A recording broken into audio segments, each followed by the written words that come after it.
Greetings, fellow investigators, and welcome back to our video podcast, Into the Darkness, where my friends and I play the Call of Cthulhu role-playing game. I'm your host, Tom Rayleigh.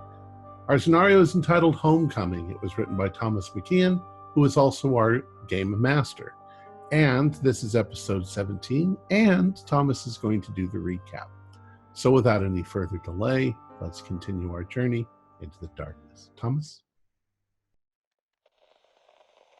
You're listening to NBC Red, and now our evening program. Coming to you live from the Rockefeller Center in the heart of New York City, it's The Adventures of Dexter Fowler, starring Corey Heisted, Jeff Wilkins, Tom Rayleigh, Mick Swan, Ken Trent, and Wayne Worthy. Tonight's episode, Homecoming, episode 17. And now for the recap. Last week, our daring heroes awoke to horrible dreams early in the morning after their encounter with the elusive figure under the bridge. They shared their experiences of shock and terror, discovering that Hawk's dream may have not been a dream at all. If his memory is to be believed, Hawk was visited by a strange figure who told him that she was from the future. The woman then gave Hawk an address and a time for tomorrow morning, pleading him to stop whatever dastardly deeds that have yet to occur. Before the gang can actually get any sizzling sausages or buttered biscuits from room service, they receive a call. Guy Jules, head of the New York Arcane Society, or what's left of it, calls the players. There's been a robbery. Our investigators enter the scene, suspicious as always. They split up, some going inside to take a closer look, others questioning witnesses. What they find inside is the vault, which holds the New York Arcane Society's most guarded treasures. Whoever attempted to break in, who, according to police, used sophisticated explosives to get inside, wanted inside that room. But Kaus, the Arcane Society's collector, saw to it that the vault would be near impenetrable without his keys. Inside the vault, Hawk and Thompson discovered a handful of concrete slabs, which actually contain the Society's most dangerous artifacts. Meanwhile, outside, the rest of the team met with the witnesses. The woman who saw the break-in, a man who lived down the street and saw the getaway, and an older Italian man, who then led the group to where? Why, the getaway vehicle itself, parked in a nearby parking lot. Upon investigation, the heroes determined that this vehicle was stolen and left here while the crooks took the rails of the subway for escape. And who were these daring villains? Why, none other than the dastardly Germans whose outfits matched the description the witnesses gave of the robbers. But why were they trying to break into the Arcane Society?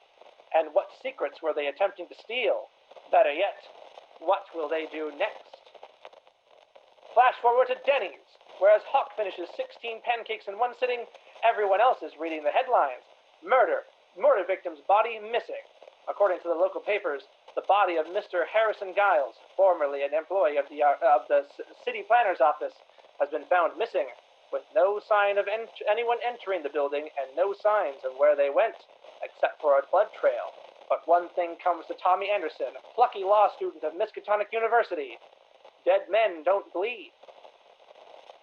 Leaving the reputable and not at all trashy Denny's, the group heads to interrogate Mr. Fulton, handsome Rockefeller-type billionaire seen asking about Tally Darby at the time of both her and Timothy Tucker's disappearance. However, the pancakes seem to catch up with Hawk, who vomits blood and cockroaches onto the sidewalk, mirroring Professor Henry Thompson's dreams from last night.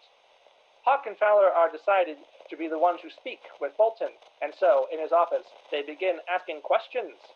Fulton answers to the best of his abilities, or so he says. He claims at the time of both Timothy and Tally's disappearance, he was in Pittsburgh, offering several sources as an alibi. He also, sinisterly, references Timothy's disappearance, along with Harrison Giles' murder, and now the disappearance of William Converse. And as for the Arcane Society, Fulton has hopes that the property will soon become available, so that he can purchase the land and bulldoze it. Coincidence those super interesting zoning codes were changed, forcing the Arcane Society out of New York? Or have the players begun stumbling into danger, mystery, and horror? Find out tonight on this episode of The Adventures of Dexter Fowler! All right. So, we're going to just immediately start with everyone else. So, Tommy, Felix, Henry, and William standing on the sidewalk. The doors open. Out comes Hawk and Fowler. Wow. Yeah. Well, he definitely knows stuff, but he's, of course, got himself an ironclad alibi. Yes, he does. Quite honestly, he practically thrust the alibi in our hands because he'd so obviously prepared it ahead of time and didn't want us to walk away without taking what he was giving us. As like, I don't like the man. He seems a little bit. well, we now all have targets on our heads, so we've got to figure out how to get this guy, implicate him, find out where Timothy is. So I guess our next big step is to follow our dreams and be ready at this address here at this particular time tomorrow morning, early. What do y'all want to do until then? Or there's some other things. Which address are you referring to? The one that the woman in my dream gave me. Yes, the woman in the dream gave Hawk an address for a location in Red Hook by the docks. Okay. And we're supposed to be there at what time? 4:27 a.m. What time is it now? I would say, because you just left the Denny's and you just did this, so I'm going to say it's probably around 1 or 2. You just had lunch and you walked down to the lunch or like a very early breakfast, because I thought it was the middle of the night. No, we went to the... It was morning when you guys all woke up. It was about 5 o'clock. Okay. Yeah. I was mistaken. I thought because of the woman walking her kid in a stroller, it seemed kind of strange for her to do that in the middle of the night, like 2 or 3 o'clock. She had I'm pretty sure it was in the morning. I think she did her like morning, very early morning. Her morning walk. Her excuse was that her kid was crying, and it was just the way that she got him to quiet down. Right. I mean, if it was like daytime morning, then that wouldn't be so strange. I thought it was middle of the night morning. Like, no. It was around 5 o'clock when this happened. I'm going to say that you guys kind of woke up at like 5:20. The sun had not come up, but it was morning. Okay. Then we had some breakfast where we had. Right. Then we went to the. So we'll say now it's about 11 or 12. How about that? All right. So you guys have plenty of time. So do you want to go by this Red Hook address and scope it out before we go back? Oh, that's a tough one. I mean, places like that, they're tight-knit communities, You walk in there as an outsider and everyone's going to know you've been there. I would actually wait till the morning, because I don't want to be spotting early today and then, what were you guys doing here for? Like, you two are detectives, so you should have free reign to walk about anywhere you want without people questioning you. Well, I'm not even talking about walking about. I would just like to see what the location looks like before we travel there at 4 a.m. Never used. We don't have to even get out and walk around, just drive by. Do I know the area, Thomas? Like, you and Felix would know the area. Not particularly well. I don't imagine you guys kind of go to Red Hook. Red Hook is kind of like the heart of New York and New Jersey's port system. It's right in the bay, so they can go up the East River or the Hudson. They can go down into the Atlantic. Like, it's right on the bay, so it's a prime spot. Like, that's basically the port of New York and New Jersey. Okay. So just to clarify, then don't have any leads that came about from talking with Fulton. He is really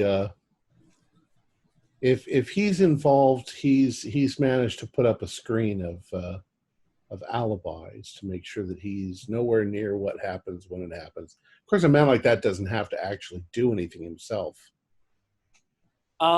There is one thing. Well, two things, I guess. So I don't know. The first thing I want to just remind Tom and Corey that they have. The other one is something that they saw. It's really the only other notable thing that they saw in the office. So the first thing I want to remind Tom and Corey that they have is you have Fulton's ring. Do you remember he gave it to you? He was like, nah, it's expensive. You have it. When this is all said and done, and my name is completely cleared. You can bring it back to me because I'm that rich. Have a ring. The second thing I want to bring up to Tom and Corey is in Fulton's office. It was very obvious that he was a very proud and prominent Mason. Oh, yeah, he's a Mason. Yeah, there was actually like a Mason lodge in New York, and he actually also mentioned that the person who made the ring he gave you was a Mason. One of my Mason buddies made this. Here, take it. It's very personal to me. Well, let's take a look at this ring. Well, before we do that, I just want to mention real quick that according to my notes, I pull out a little tablet, little pad. We also have two other clues. Well, we already talked about the dream address. So we have that, and then we also have another clue for the Black Horse Tavern. Yes. So those are, I think, are our only two actual pending clues, unless we now include the ring and the Freemason account. What's the Black Horse Tavern? The Black Horse Tavern was it was on a matchbook that Fowler found in the broken-in car at the Arcane Society. The Black Horse Tavern is a very seedy bar. Sailors and criminals tend to go there. It only opens at midnight, however. They basically open when the day shift for the docks ends.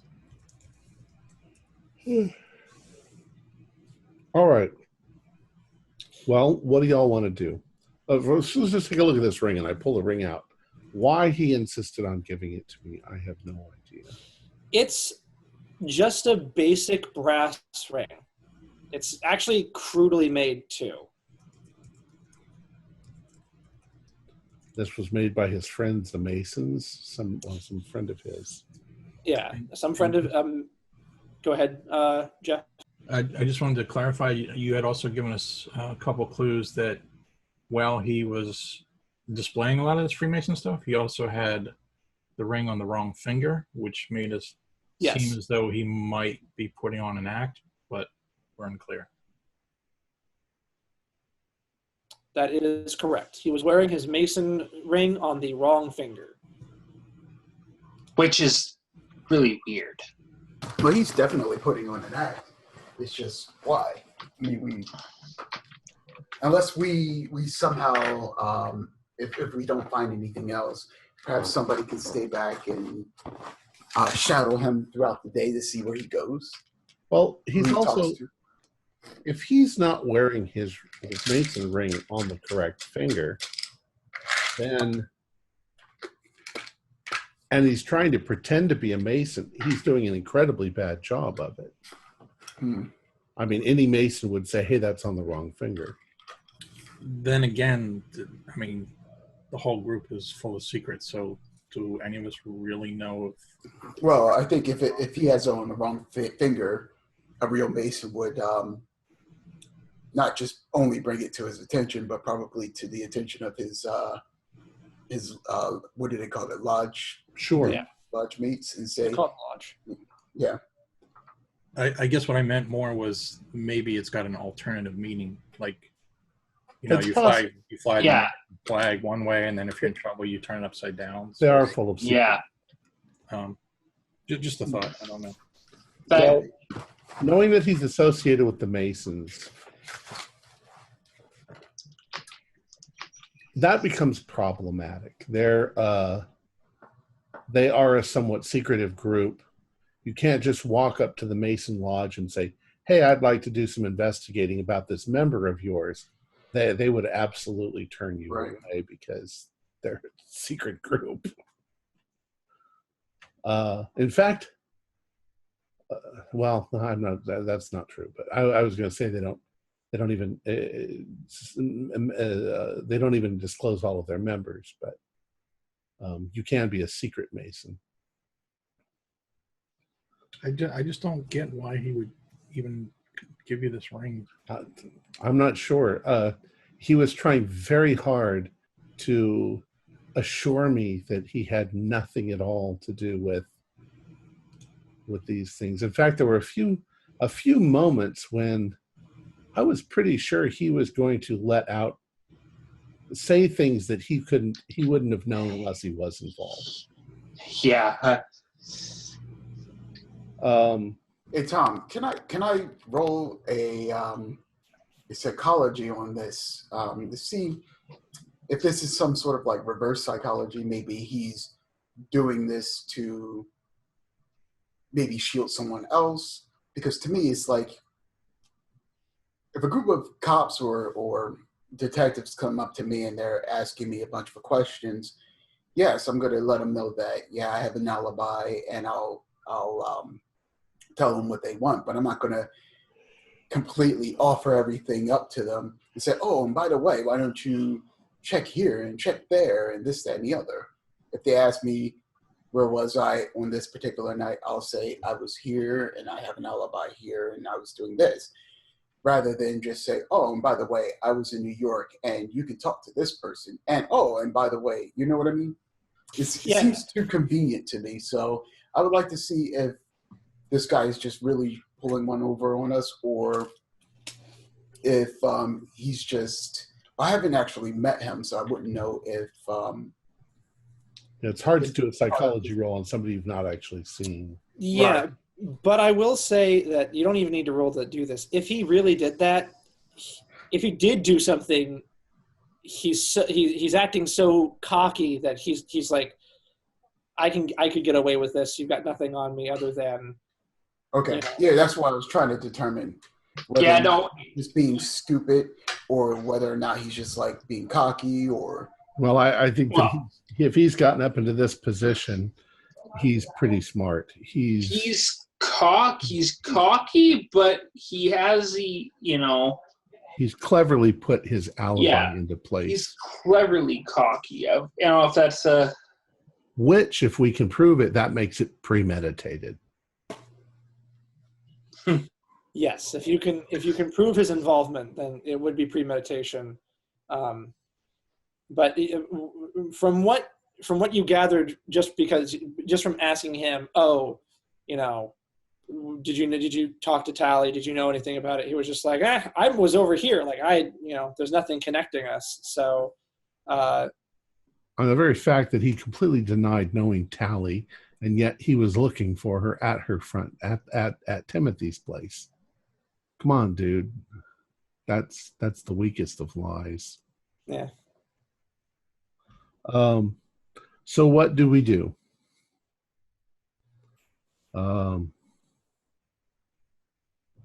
Any suggestions? I don't think we have a choice, really. I will say, I'm reading through my notes again. I look at my notepad. Mr. Hawk, I think you told me this when you first came down. You had overheard a phone call to a person named Reggie, and there was a code of some sort mentioned. I don't know if we can figure out what that is. Do you have the code, or do you want me to read it off to you? I got it here. Do you want me to read it? Just read it just to make sure. NYC-SFC 1991.901. That is correct. Does that, NYC, clearly New York City. SFC, San Francisco? San Francisco. But the numbers are kind of throwing me, except my first. Maybe they're GPS coordinates. Yeah, nobody would know those. Yeah, we don't know what GPS is. What Well, I should say not GPS, but the Longitude, latitude. They're not. longitude, latitude. It's not enough numbers. Yeah, it's not coordinates. The first thing that jumped into my mind was the period 901. It reminds me of a library book. What do you call it? The Dewey Decimal System? I don't know if Dewey that was Decimal yet. System. Well, wait a second. What were the numbers on the end again? 901. No, there were more numbers than that, weren't there? Oh, it's 1991.901. Do you have any librarian people here that? I mean, I could roll too, but. Well, the Dewey Decimals only got 3 digits, and then digits after that. But New York to San Francisco, could this be a flight number or a train number or? Doesn't I was going to go with train. Could it be time? 1991 is not a time, so. But it could be a train number, like It's not it's not money. Yeah, we could. I mean, during our walkabouts today, we could stop at the train station to see if there is an actual train with that number from New York to San Francisco. Well, how about this, Thomas? Dexter and Felix live here. They've probably taken the train. They would probably be familiar at least with the style of numbers that trains have. Would they say this doesn't look like any train number that they've ever seen? Well, what I can tell you about train numbers, especially on like a ticket, is usually because trains stop. Is usually it would be numbered as, here's the starting destination, then first stop, second stop, third stop, blah, blah, blah, blah, blah, blah, blah, and then end destination. If this were a train, it would mean the train goes directly from New York to San Francisco or the other way around.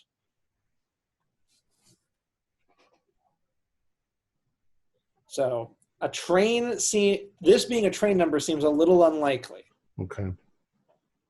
Because a train would make multiple stops, therefore would have multiple numbers, NYC to Pittsburgh, and then Right. Pittsburgh to this, and then the blah, blah, blah, blah. Well, we've already got some references in our clues to the dock area. Could it be a ship number? A ship going from New York City to San Francisco. That might actually be a better idea. Could it be? Actually, a good question would be, does the Panama Canal exist at this point? I'm pretty sure. Otherwise, that's going to be a long trip. I'm pretty sure Roosevelt made it. Let me see. I'm pretty sure it was built when Roosevelt was president, and Roosevelt was president in. Yes, it is. It is definitely open. It's been open for like 20 years. Okay. So it could be maybe a ship going, although that's usually got a name associated, not a number. Well, unless it's a red herring and SFC stands for something other than San Francisco. SSF, you mean, yeah. Hawk, look at your chat.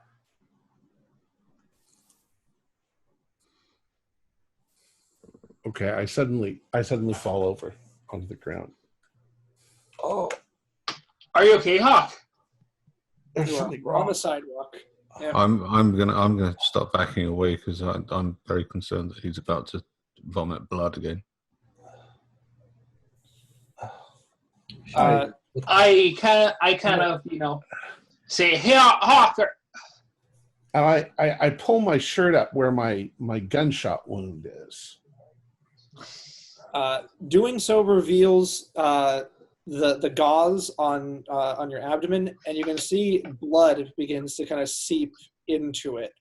Looks like it's reopened. I go and I try and put pressure on That's Don't push on it. Something's wrong. It doesn't look. It doesn't look deadly. It looks like a very small. Is it like just oozing? It's just oozing. It looks like. Well, let me pull up the gauze and get a better look at it. Okay. Sorry, Felix, look away. I've just failed my constitution roll. Okay. Okay. So Felix, you don't vomit. You just kind of like onto a lamppost. Oy vey! So I pull the gauze back. Okay. Expose the skin. Dexter, do you have a first aid kit in your car? I should have a first aid kit in my car. Let me quickly go grab it. All right. Well, while you're doing that, we're going to move towards your car anyway. I'll give you a hand. Henry, you're way closer to a doctor than Fowler is. I know, but I don't. I know, but I don't. I'm not carrying a med kit or anything or a first aid kit. He comes back with it. Help me.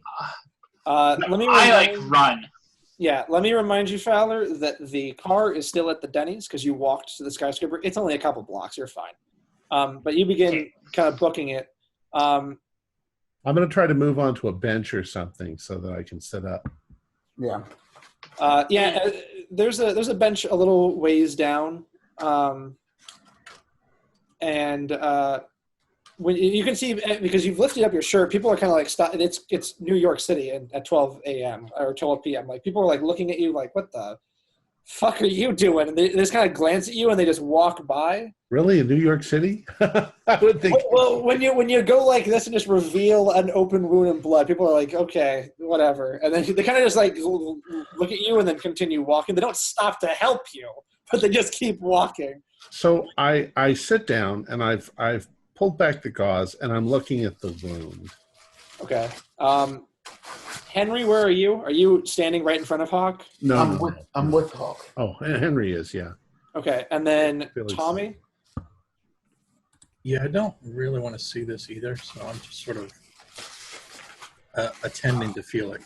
Okay, you're attending to Felix. I've positioned myself at what I just instinctively take to be the limit of projectile vomiting range.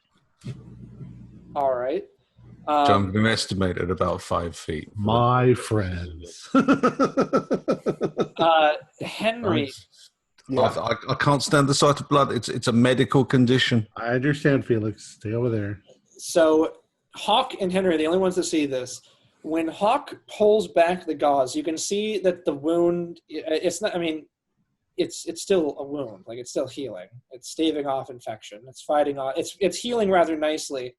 However, in the wound itself,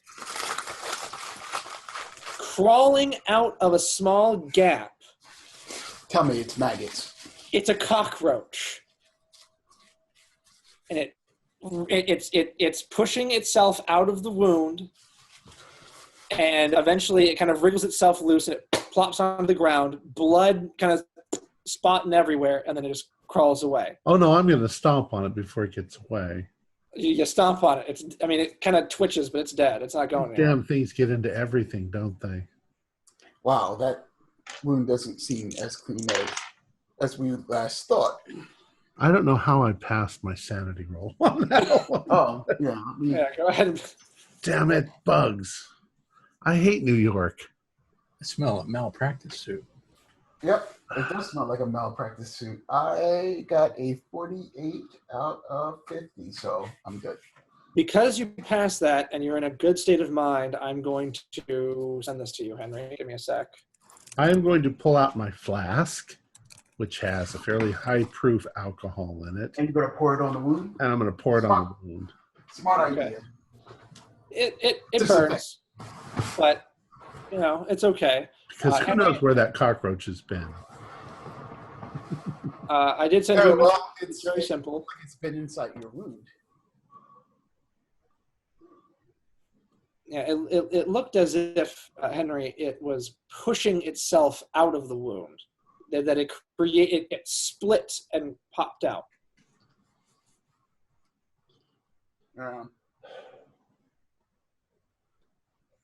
What did I ever do to deserve this? By the way, I'm going to bring the car back That's from healthy eating. And by healthy eating, I mean eating 16 pancakes in a row. Do you think those pancakes had cockroaches in them? Shit. Yeah, so the car has pulled up. Not Felix, Fowler. It's very easy to apply new gauze, and so it's fine. Hawk, I mean, you may need to go to the hospital to get him a new shirt, but not the hospital, the hotel to get him a new shirt. Well, we might want to. I might need to go to the hospital to get the cockroaches out of me. Yeah, and to get stitched back up. Well, that should only take an hour or two. We've got plenty of time before the morning, so I think I'm going to go back and go to the emergency room, whatever. Okay.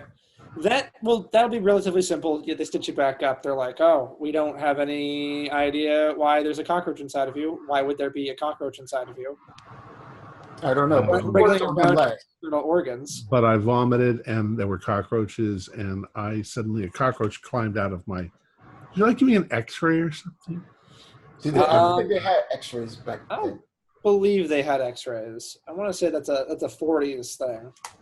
Maybe. Let's find out. You find out. I'm just gonna wait. I'm just gonna wait in the corridor. I mean, I don't mind coming along for moral support, but I'm just gonna sit down in the corridor. We will say they should have had X-rays back then. I'm thinking because what's her name? Bloody hell. Marie Curie. Mary Curie. Yeah, I wasn't thinking about her though. I was thinking about Rosalind Franklin. The one who discovered the actual structure of DNA. She got cervical cancer from doing that, and she had her research stolen. Those bastards. I've got it right here. In 1914, Marie Curie developed radiology cars to support soldiers and blah, blah, blah, blah, blah. From the 1920s through the 1950s, X-ray machines were developed to assist in the fittings of shoes and medical help. Yep. All right. Shoes? Yeah. That's what it says right here. Assist in the fitting of shoes. And were sold and were used to sell commercial... They were used in commercial shoe stores at the time, as well as medical practices. Well, can we assume that New York Hospital, or whatever it is, has an X-ray machine? Yes, Mount Sinai would have an X-ray. And Mercy Hospital would have it. I'm going to demand it because there are cockroaches coming out of me. There's nothing wrong with you. Okay. They look and there's nothing. I'm going to ask for a prescription for medicinal alcohol because I know that cockroaches don't like alcohol. They'll give you some medicine, but not just some pain pills. That's something to dull the pain of the wound. I don't care about the fucking pain. What am I, a baby? So that took about an hour. It was pretty simple. They just restitched him. He probably needed his stitches redone anyways. What would you guys like to do now? It's about 1 o'clock. Well, I want to stay clear away from Roach Man. So if we're in the same car, we'll have him sit up front, nice and comfortable. Okay. And I'm going to sit on the driver's side in the back. So I'm far away from him. I'm going to sit on the opposite side of the back, with my window wound down, so that I've got the fresh air hitting me in the face. So, we're going to assume that the going at 4:27 is kind of like the priority. Right. Where would you like to? Do you just want to wait at the hotel and then head out? Or do you want to... I'm going to try and get some sleep, some rest. But I've got, I don't know if the concierge does a wake-up call at 3 in the morning. It's 24 hours, and it's a nice suite. You guys got the best suites in the hotel, so... All right. How about everybody else? What's everyone else doing? I'm going to wash my hands several times. Okay. What about Henry and Fowler and Tommy? Henry, you're not a medical doctor, right? No, not at all. I'm not a doctor. I'm a professor of archaeology and anthropology. I don't understand why people think I'm a medical doctor. Because you got doctor in front of your name. Yes, because I've got my PhD. I just had another thought, but it's far-fetched. We could head to the morgue to see if we could find anything more about the mysterious corpse that seemed to walk away. Oh, for Christ's sake. Are you okay, Felix? It all comes at once, doesn't it? I mean, there's not, you don't just get a little spot of blood here and there. It all has to come at once, doesn't it? From every angle. Well, corpses don't bleed anymore. This one did. Well, then it wasn't a corpse. Floor, I think. Blood. Well, did it? Or did someone who just wasn't aware of how old the corpse had been, or just didn't think it through, get some blood and just leave that there as a deliberate trail to mislead people? Well, or maybe they accidentally cut themselves and then they bled. I'm going to say, since two of the group have said they're going back to the hotel, they're going to do stuff, that you all are kind of talking about this as you're walking down the hall. Okay. We will. I know that you guys want to do other stuff, but you're walking down the hallway to the hotel. Hawk has the room key, turns the knob, and let me pull up my notes very quickly. I've got things in front of it. Where is it? Thread C. Go down. Click that. Okay. So Hawk turns the key, and he pushes the door open.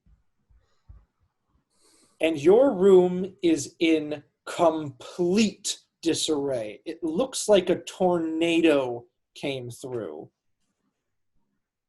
and destroyed all the doors are open, all the windows are open, drapes are on the ground, your guys' clothes has been thrown everywhere, all over the living rooms of the suite. In the very center of the living room, all of the furniture has been moved into the center of the room and is stacked so precisely that everything's balancing on itself. Chairs, the mattress, the sofa, there's a vase at the very top. So if I understand our room layout, it's basically a suite. It's like a suite and a common area, and then there's rooms, and we're in the rooms. Yes. So all of our doors have been open, all of our stuff's been pulled out and thrown around, and yes, and it's all over. All the windows are open. Not just the common room. Not just the common room. Everything. As you guys step inside, you can see that all over the walls is black ink.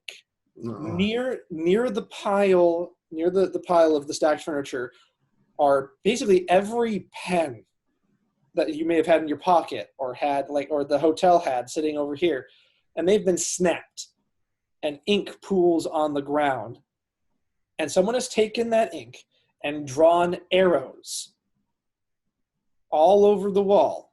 And when you look around, you can see that these arrows, they point and they stretch out and they point to the air vents. There are also very intricate patterns painted all over the walls. Squares with circles inside of them, 4 circles in a bunch, lines connecting the groups, all of this.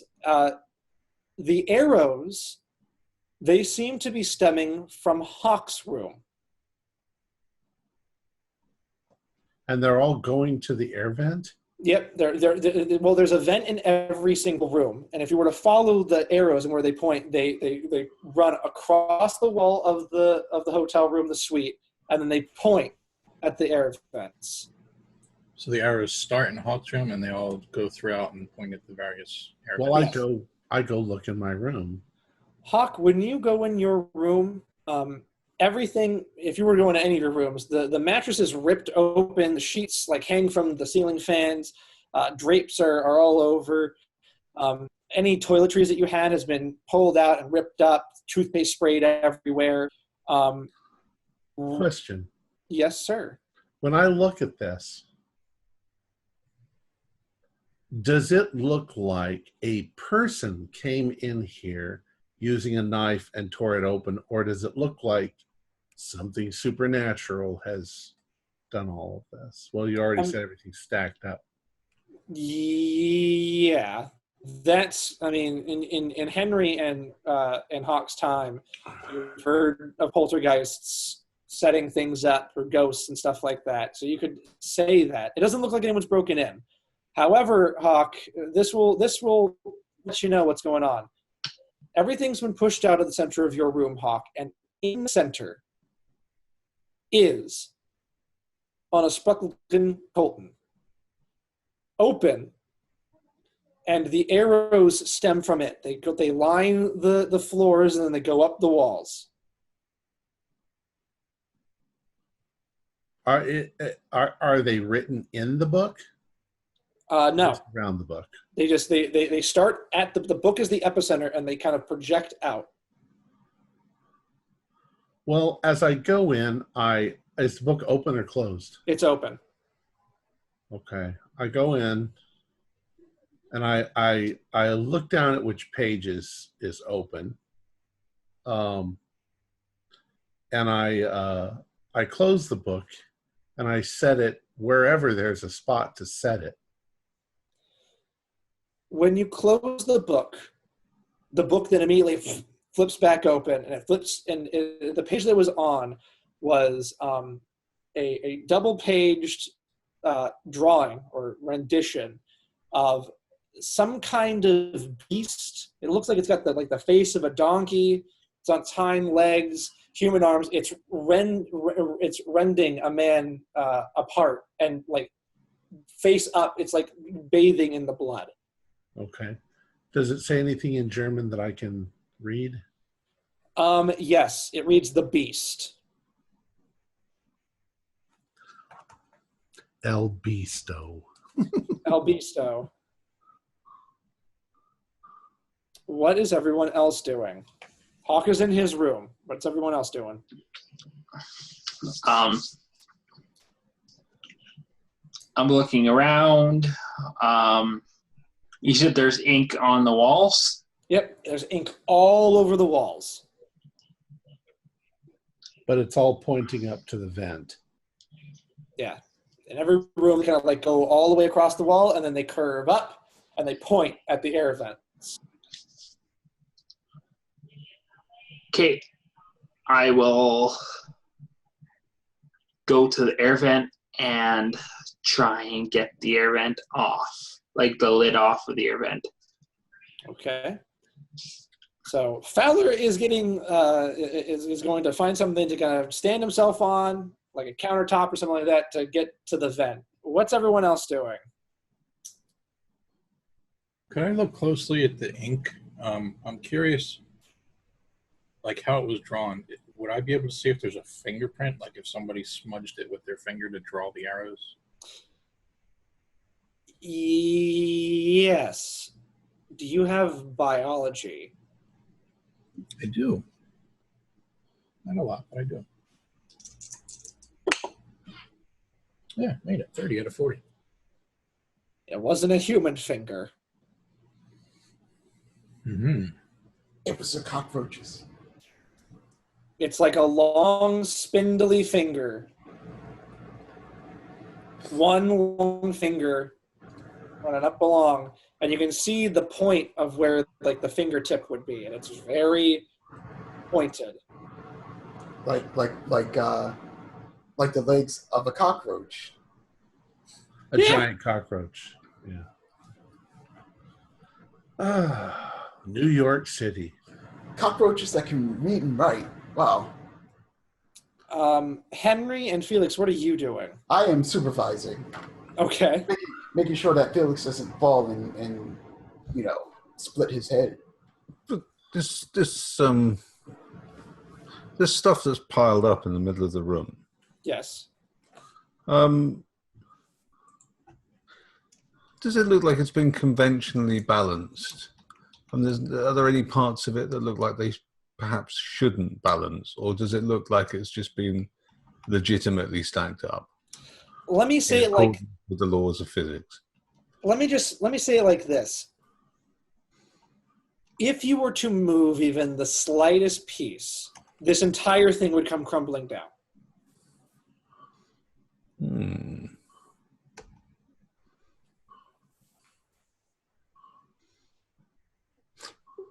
How heavy are the things on the top?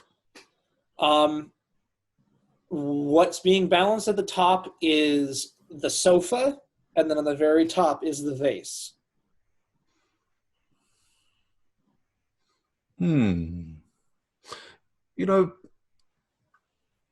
to me, that looks awfully like someone's done that to make a point.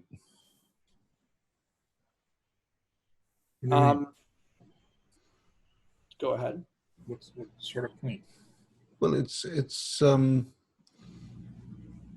they could have just thrown the furniture about or ripped the furniture to pieces like they did with our personal belongings.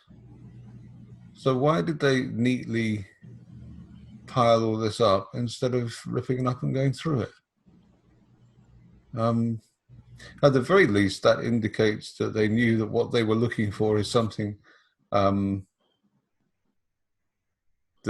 we've got hold of quite recently, or at least recently enough that we wouldn't have had time to stash it in the furniture or something. I will also say this simply just because you guys have been doing this investigating thing for a little while. Doesn't look like anyone searched the room. They just trashed the room. Also, I mean, I can't say that there was more. I can't say there was more than one person or just one person, but there had to have been multiple. If to do this, there would have had to been multiple people holding things while another person like put things on top. It would have been incredibly difficult. Are there any footprints in the carpeting? No, but you're looking for footprints. Okay. Give me spot hidden. As if something was walking around the room. Give me a spot hidden. 09. You're walking around. You're taking a look.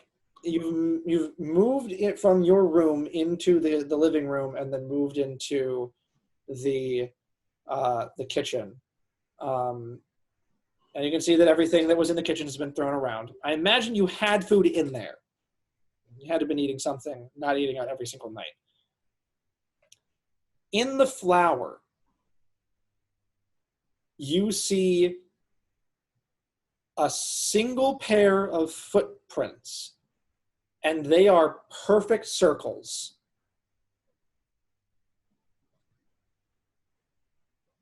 That's weird. And that is when Fowler pops open the vent, opens it. And Fowler, when you look inside, this takes about 2 to 3 seconds. Immediately, a swarm of cockroaches begins streaming out of the vent, piling onto you. And that's when, if Fowler screams and you guys look around, from the vents where the arrows are pointing, cockroaches are coming through the grating and pouring onto the ground, and they're not moving around. They're coming right at you. Is there any way, as soon as I see that coming, you think I could push it, or is it just too heavy for me to push? I mean, it's like a small air vent, so you just kind of pull it out and you move it to the side, and they just, if you were to, they're crawling all over you. Putting it back in, it stops the stream, but it doesn't stop them from coming out.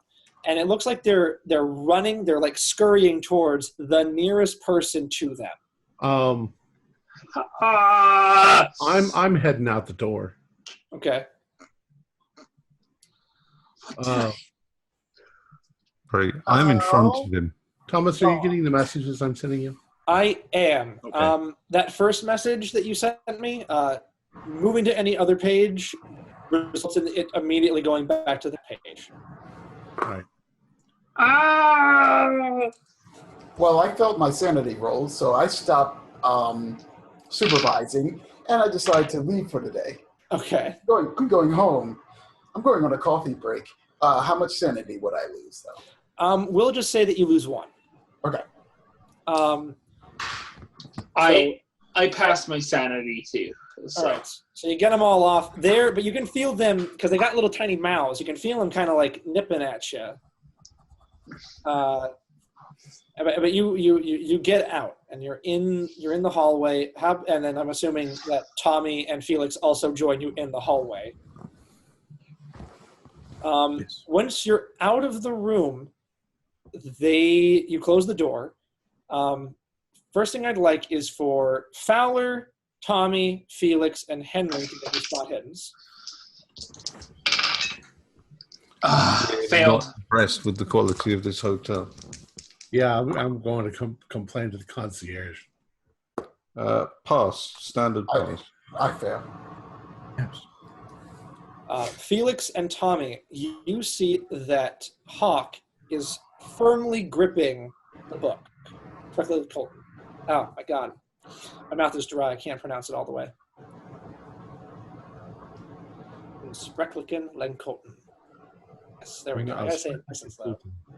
Sprecklicken Lenkoten. Anyways, but he's holding it. He's gripping it very tightly. In the seconds after you've closed the door, a very large wave of cockroaches are trying to get under the door, kind of scurrying at the carpet, trying to push their way underneath.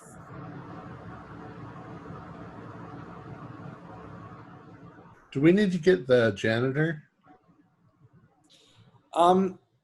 Actually, coming down the hallway, if you were to look, you see there is a bellboy. And he's got a letter in his hand. Bellboy. And he says, "Yes, sir." Building has a roach problem, and I point at the door. And he says, "Oh my God, I'll let the front desk know. We'll have this taken care of." And he points to us. Is this all of your rooms? Yeah. Yes, we're in the whole suite there. Is any of you? And he looks at the note and he says, "Tommy Anderson." Tommy, it's for you. Yes, sir. Did you say Jaime? Jaime. I said Tommy, but like I said, my mouth is really dry. I need water. Not Tommy. Because I was going to say I knew a Jaime Anderson. He had to hold the letter up like this, so obviously the bellboy can't read that well. He then says, "There was a message left for you, sir. A Mr. Lucas Baxter would like to speak with you." Okay. Thank you. Is it the time and dates on the letter, I guess? He then looks at you and says, he'd like to see you as soon as possible. Oh. He said to meet him at his office, just to come right upstairs. And he hands you the piece of paper, and it says everything that I just told you. Okay. And he walks away. He doesn't walk away. He rushes to the elevator to go let the front desk know what the situation is. They're going to take down all that damage out of our security deposit. Yeah. You weren't going to get out of that.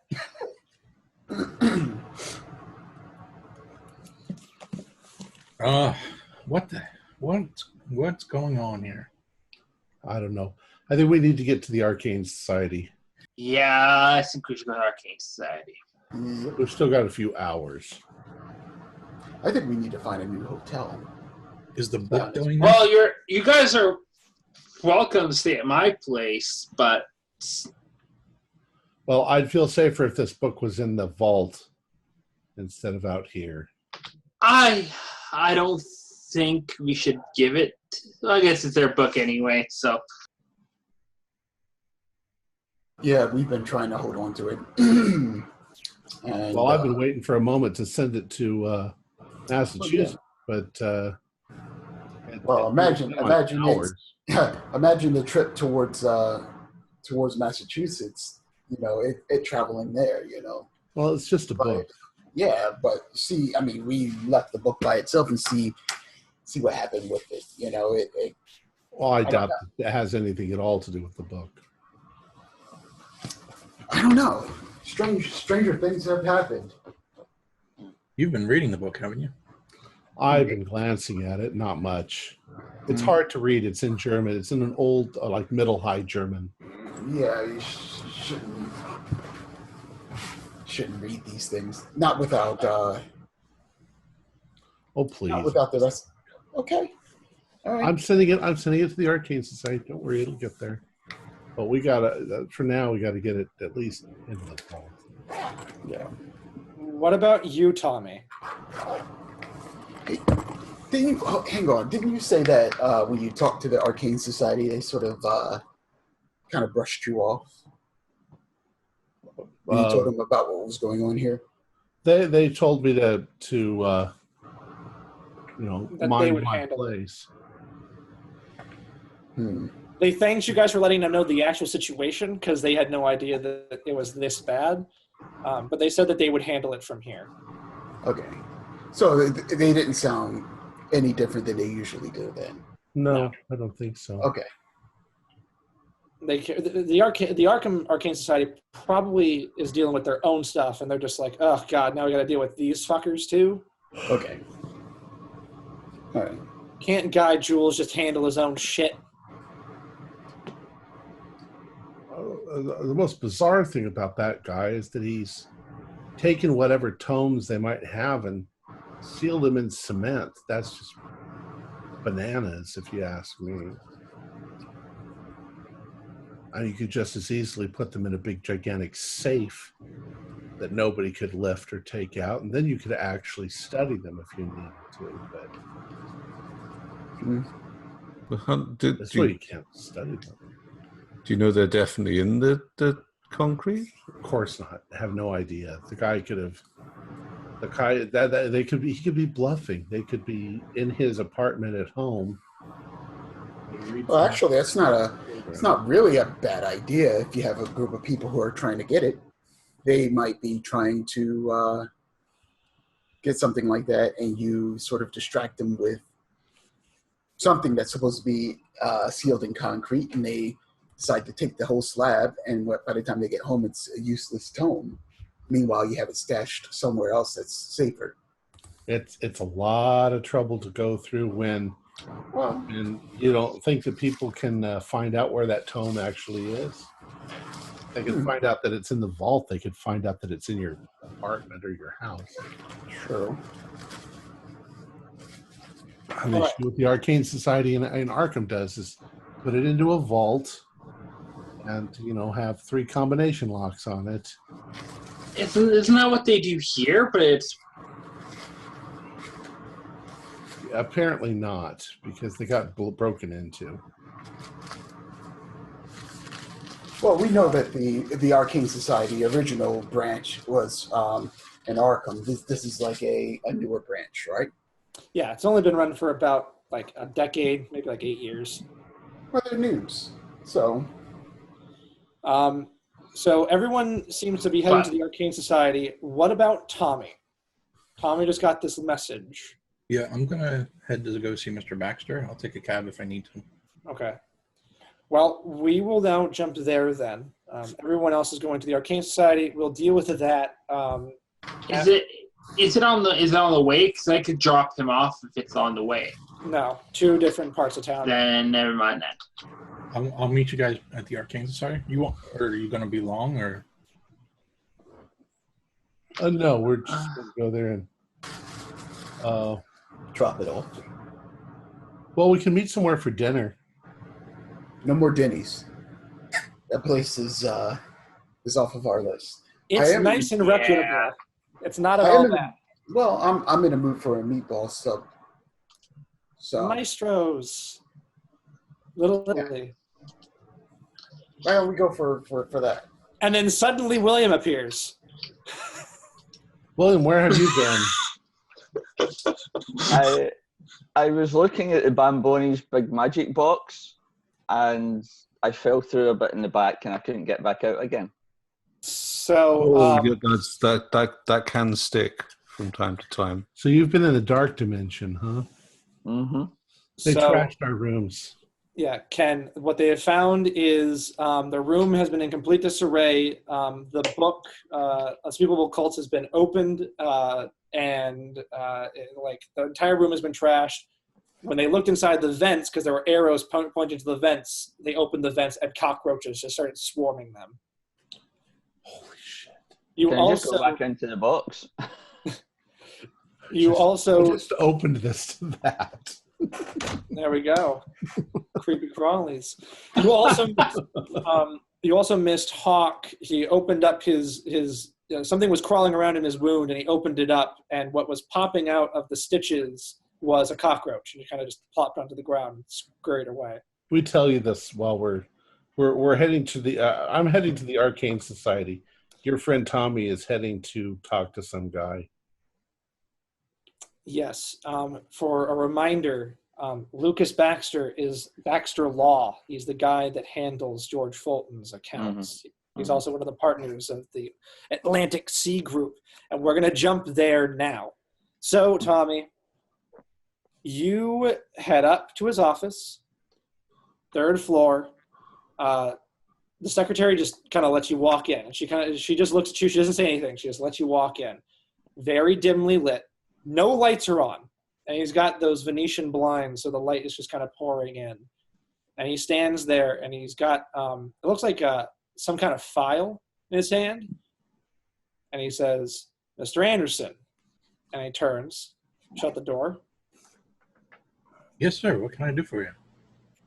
And he points to a seat in front of his desk. And he takes a seat himself and says, "I feel like I kind of blew you off." And he smiles and says, "I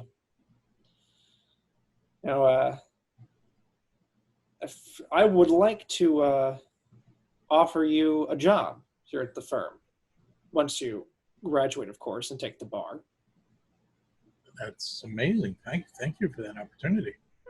And he smiles and says, "Well, of course, it means you'd have to go back to school and you'd have to finish studying. But once you're finished, you can come right back here and start work." Thank you very much. I'm stunned. Now, I can draw up a contract, of course, but it means that you'd have to start going back to school right away. I wouldn't want you just taking the school money and using it for something else. I want to make sure that you're, taking your studies seriously. Mm-hmm. What do you say? And he gives you a smile. Yeah, just to be clear, though, is he asking me to, leave town right now? Yes. Oh. Well, Mr. Baxter, this is very sudden. Do I have time to think on this at all? Well, and he stands up and he says, tell me about your father. Is he a businessman? Is he a shop owner? And he kind of looks at you and says, "Is he a cop?" He is. My father's a police officer. And he smiles and nods and says, "Well, times are tough. And I want to make sure that someone as bright as you, who comes to my firm looking for an internship, he gets the education that he needs." So you're down here in New York. It's the middle of the second semester. So I'd like to write you a check, cashable to Miskatonic University, so that you can start school again. And he gives you a smile. Yeah, this is all so sudden. I don't know how to react. I'm kind of in the middle of something right this minute, but I don't want to lose this opportunity. And he smiles and says, well, it could be more important than your studies. Thomas, I probably know this, but I'm just trying to think, this time of year, April, would that be like during a semester? Yeah, it would be in the middle of the semester. So at some point I made up my mind to abandon that semester or skip it or whatever, and then go on this adventure, right? Yeah. Yeah, okay. I was just curious if I was trying to like do all this like during Easter break or something like that. Sure. No, I think you made a conscious decision you probably canceled your classes over the phone and said, I'll just take a summer course. I'll make it up. Mm-hmm. Okay.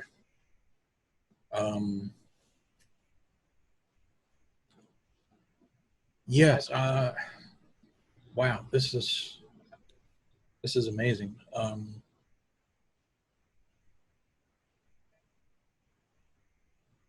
Yeah, let's do it. And he smiles and says, wonderful. And he then opens his drawer and he takes out a ticket and he hands it to you. Or he holds it out to you and says, this is a one-way ticket from New York to Arkham. You go ahead and you take it and you head back, and you call me when you get back and we'll work something out, all right? Yes, sir. Thank you very much. Again, I can't believe this. Thank you, sir. Give me a fast talk.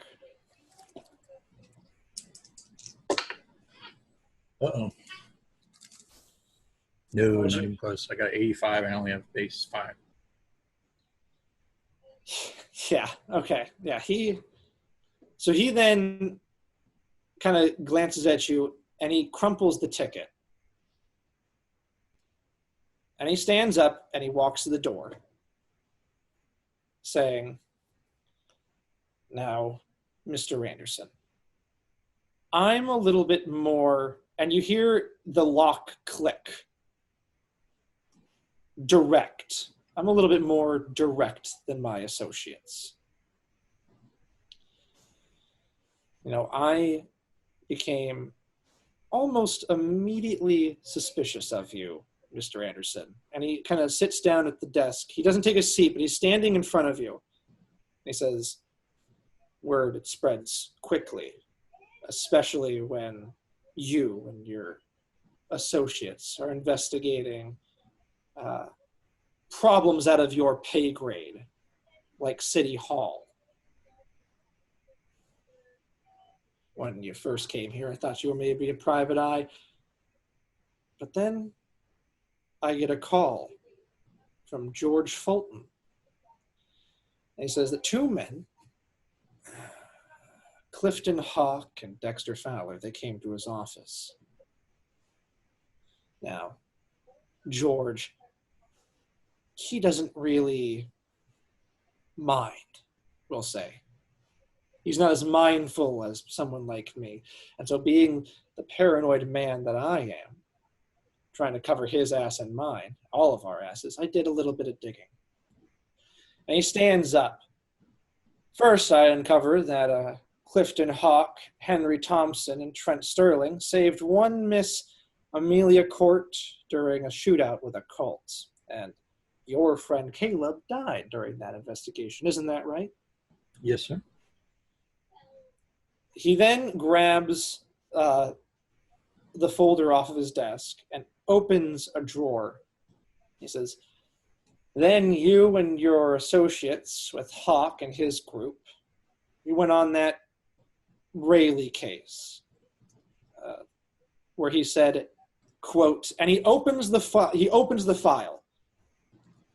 An invisible beast came down and ate a man's arm. And he closes it. Trent Sterling's never seen again. Then,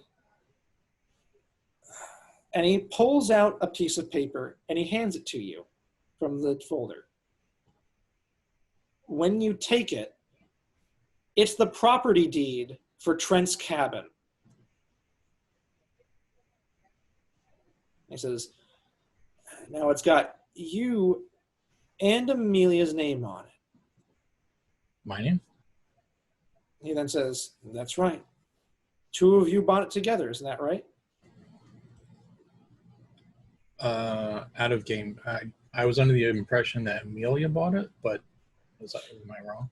We'll say that Amelia bought it, but you're like a co-signer. You're on there, but she owns it. Okay, all right.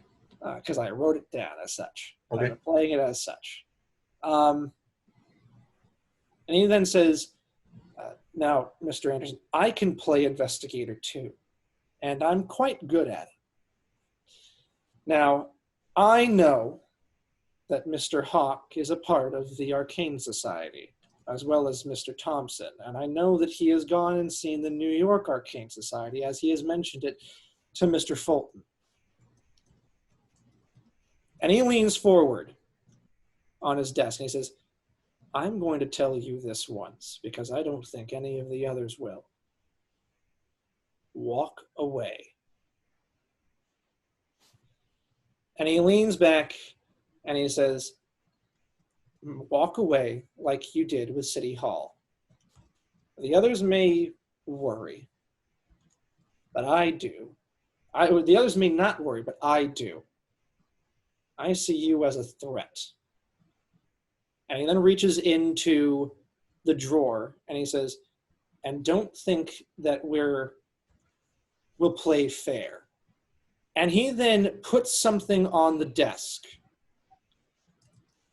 It is a folder. It's in that folder. It's like a binder with a leather cover. It's about this thick. And it's got a gold seal of New York City. And he flips it open, and it's the ledger. And he says, because we will play dirty. The same ledger we had, right? Yes. Yeah. Walk away. And he then stands up, walks to the door, clicks the lock, opens it, and he then says, by the way,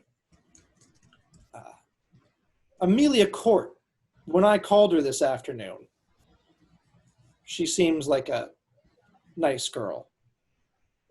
Hopefully, the 2 of you haven't gotten too attached to one another. And I hope that she doesn't miss you. And he smiles at that and opens the door.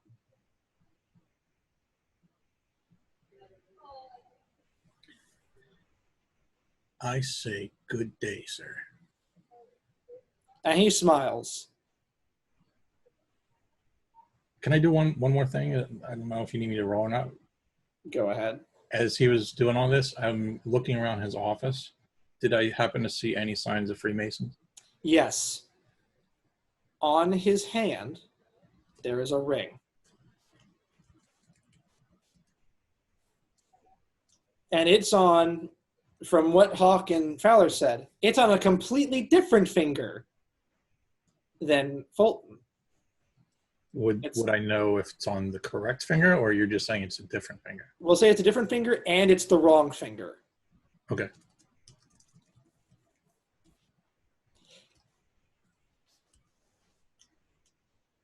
All right. Yep, I'm getting out of there as soon as I can. Yep. And he lets you go, and he closes the door very slowly, and then locks it.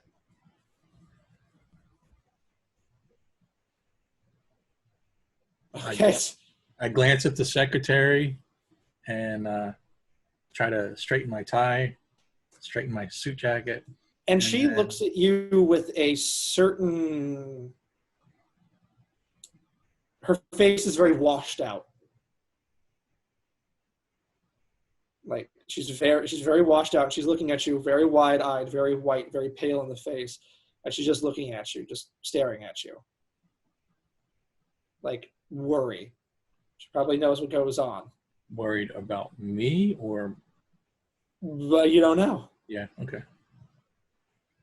All right, I straighten myself, and then I'm headed downstairs to the front door and get in a cab. And before I get in the cab, I'm going to look over all my shoulders and see if anybody's following me. Okay, no one is following you. Okay. And get in the cabin and say, take me to Maestro. Arcane Society. Oh, you're going to Maestro's. Take me to Maestro's. Okay. Because I really, really want to try and get to the 4 o'clock meeting tonight. What do you do with the book with the Arcane Society? Do you simply give it to them and they lock it up?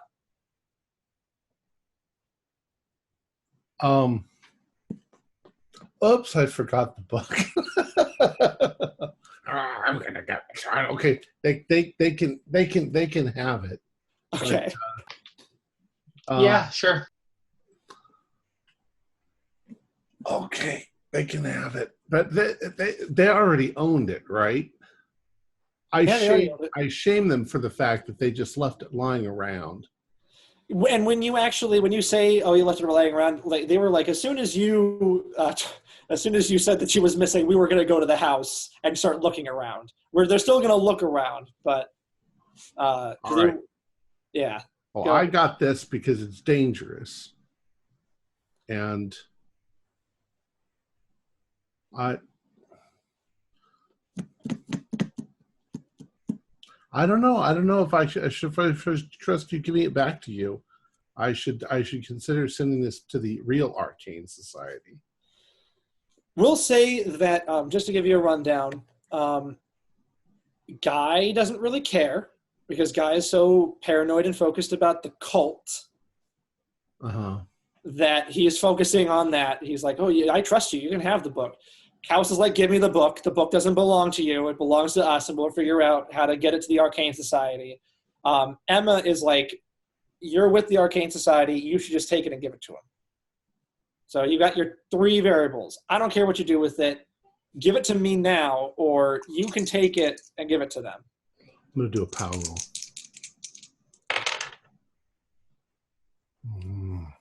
I failed. All right, I'm giving him the book. All right, Kaus takes it from you. Kaus takes it, and he says, "Thank you." So we're going to Maestro's. At Maestro's, Tommy fills you in on the entire spiel that Baxter gave to him. I'll give you guys a little bit of time to discuss that.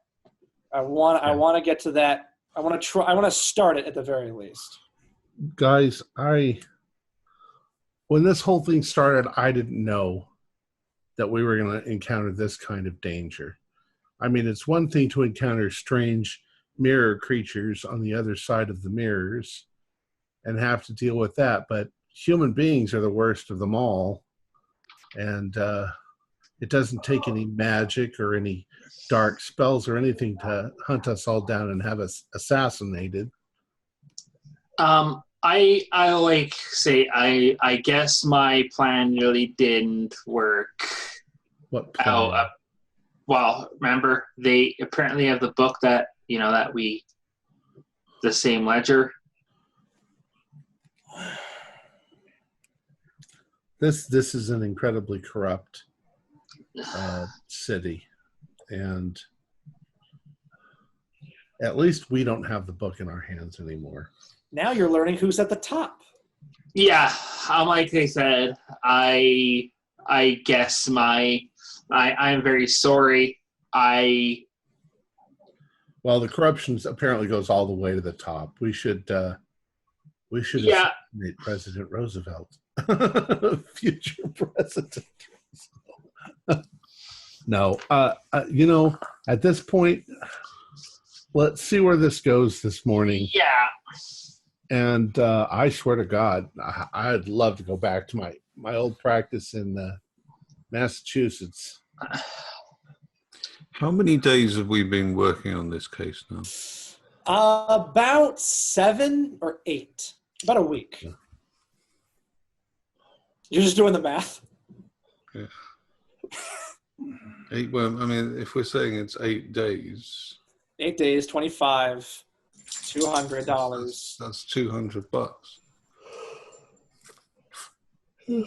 We haven't been over and picked up our payouts for a couple of days either. I just want Yes, us all. there is. I just want us all to survive this. If we are their problem and they want us out of the way, I'll be back in a moment. I'm sorry. If they want me out of the way, I mean, to make a good enough offer, I'm prepared to get out of the way. What's the big problem?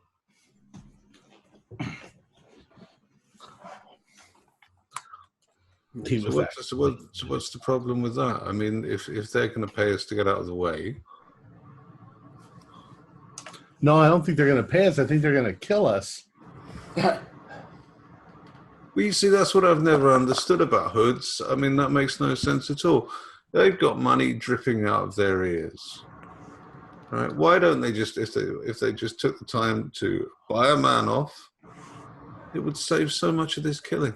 They have so much money dripping out of their ears, as you say, that they actually bought a ticket and was going to give it to Jeff, and they bought it just so they could rip it up in front of him. Well, what kind of money nonsense is that? I don't know this guy.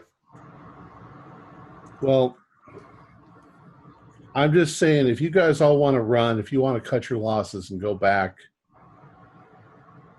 I won't stop you, and I won't blame you. But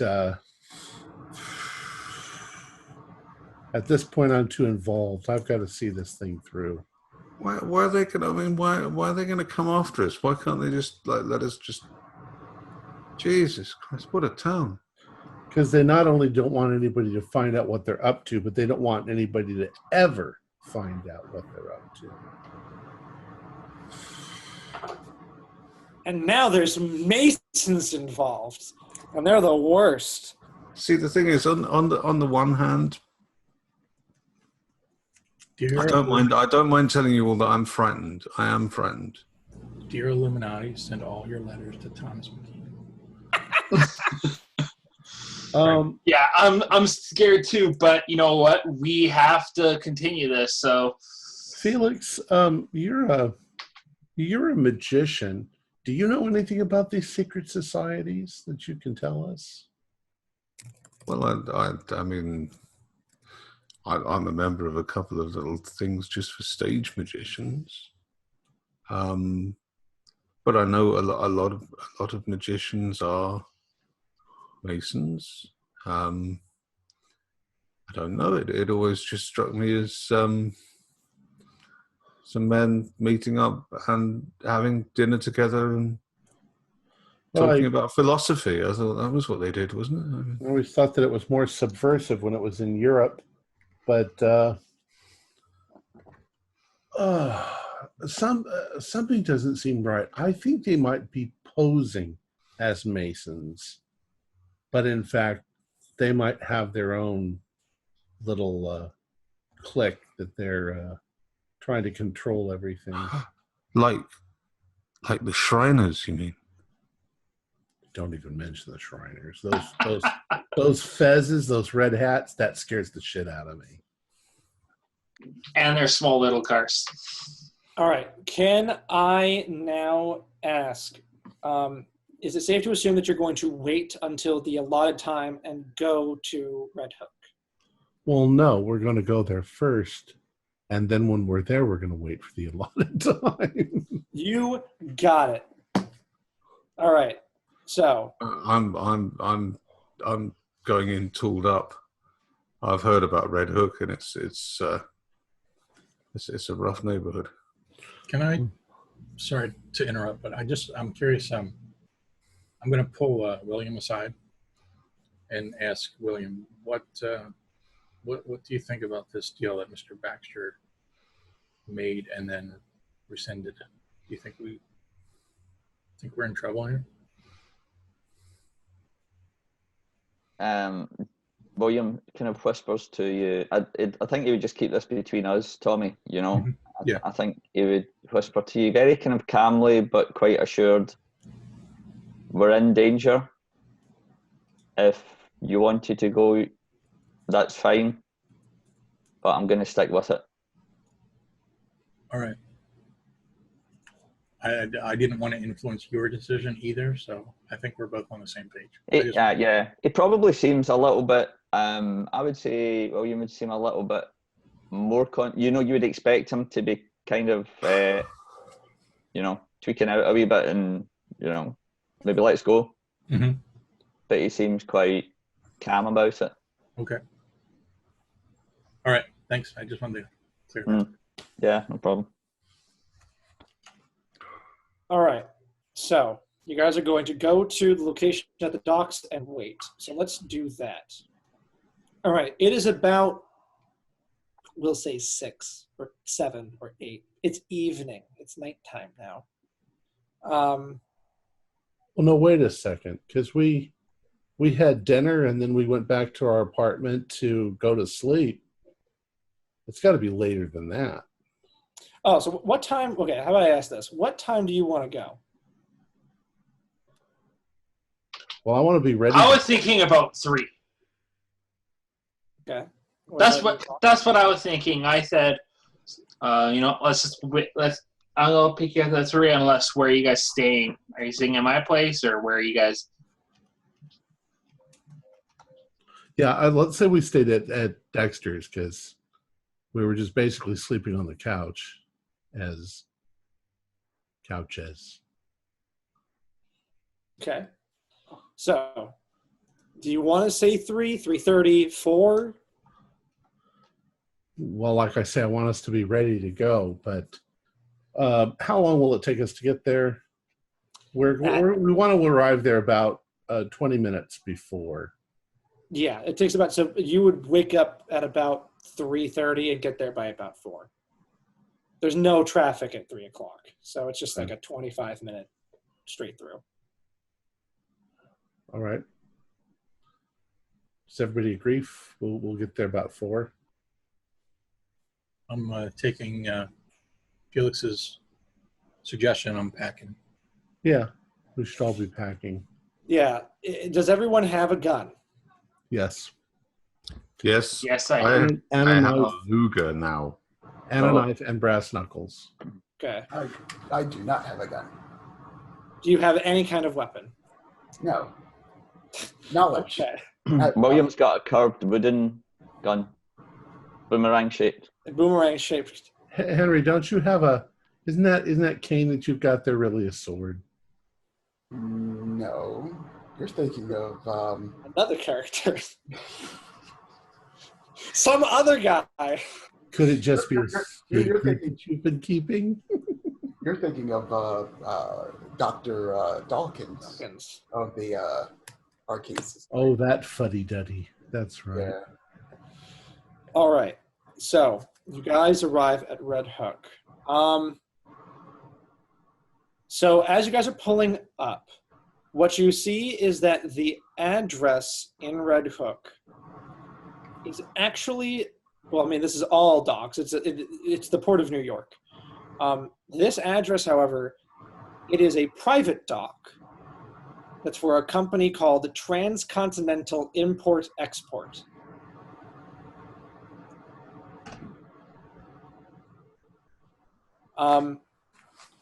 As you guys are kind of driving up the road, you're coming up alongside their loading area. So basically, there would be a shipping and receiving plant. There would be a warehouse attached to it, and then there's the loading yard, and then the dock where a boat comes in and they unload everything and put it up on the yard. You're driving up alongside the yard, and pressed up against all of the chain link fence and the barbed wire, you see crates. Okay, it's an export company, so they have crates coming in. Everyone but Fowler, because I imagine he's driving, give me a spot hidden. Yes.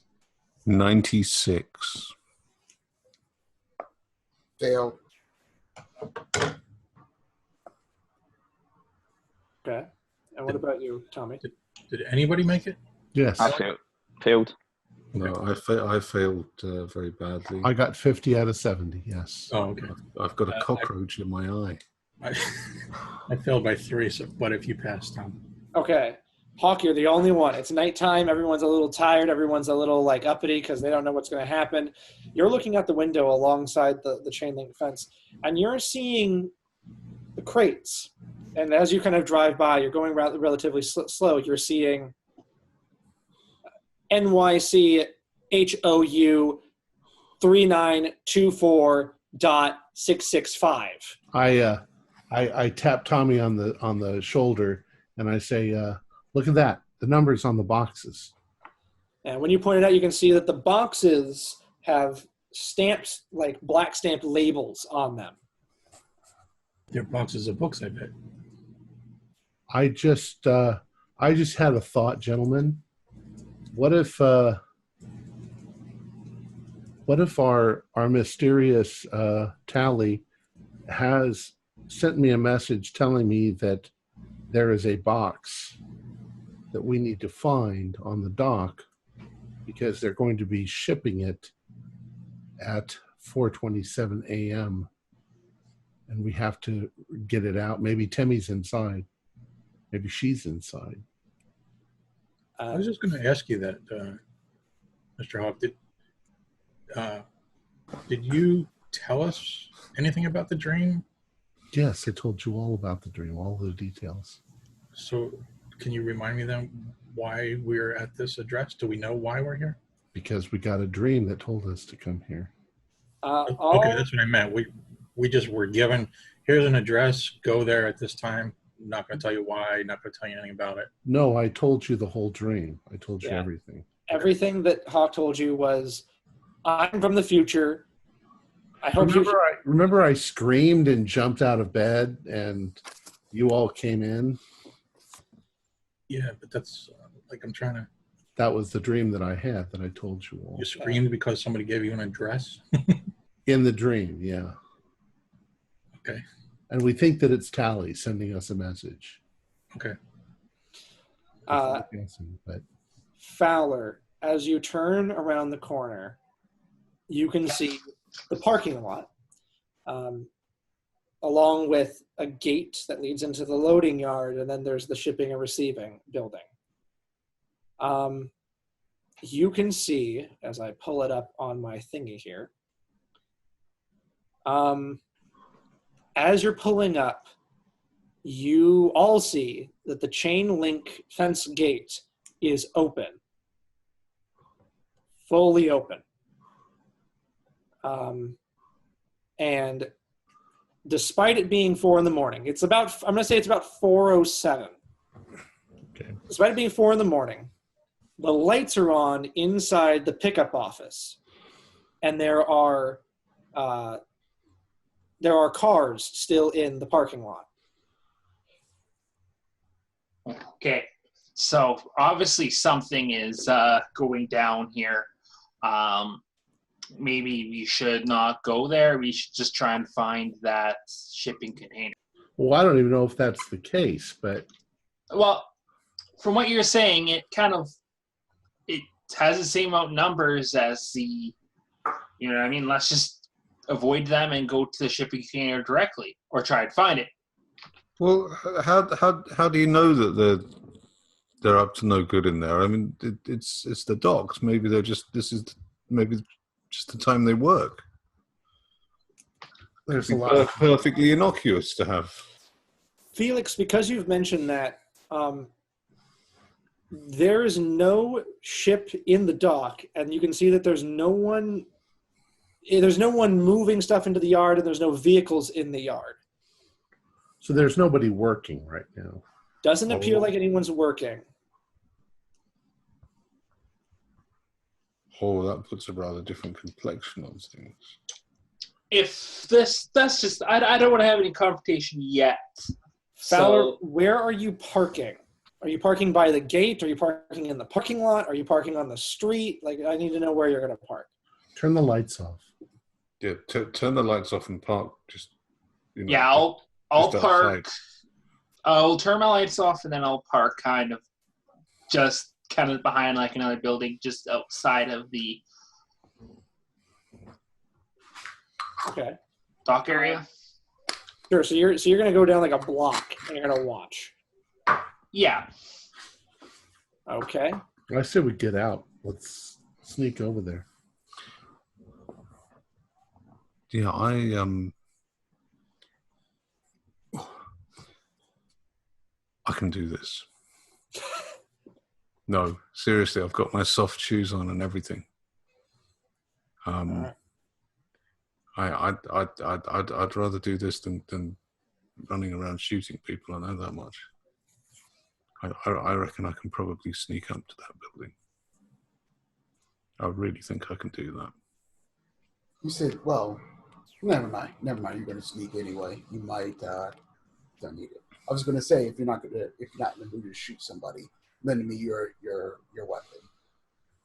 But you might need it more if you're going. Could I make a luck roll or something like that to see if I pack like a silencer or something like? I'm going to say automatic no to that. Aw.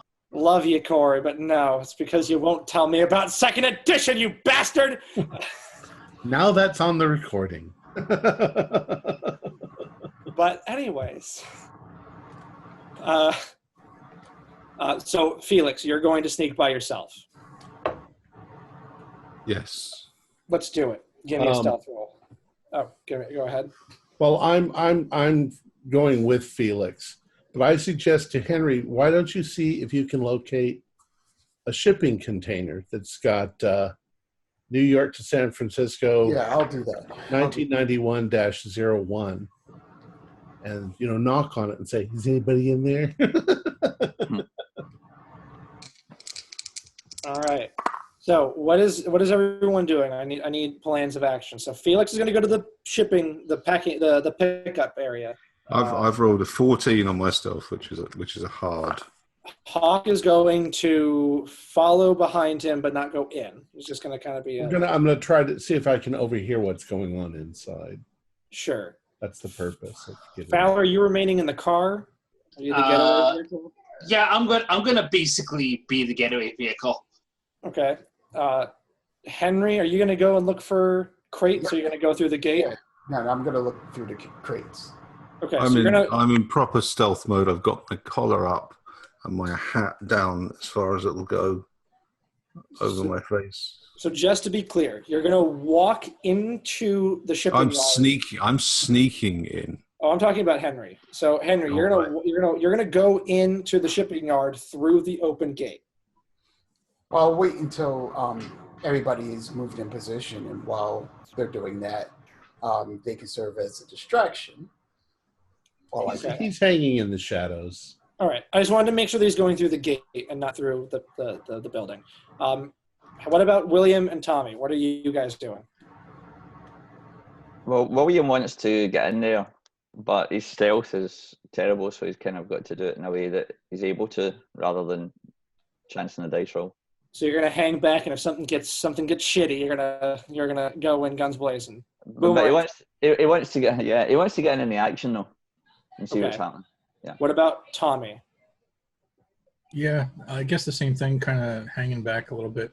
I did have a question. If you said that as we were pulling up in the car, we noticed the boxes with the crate numbers.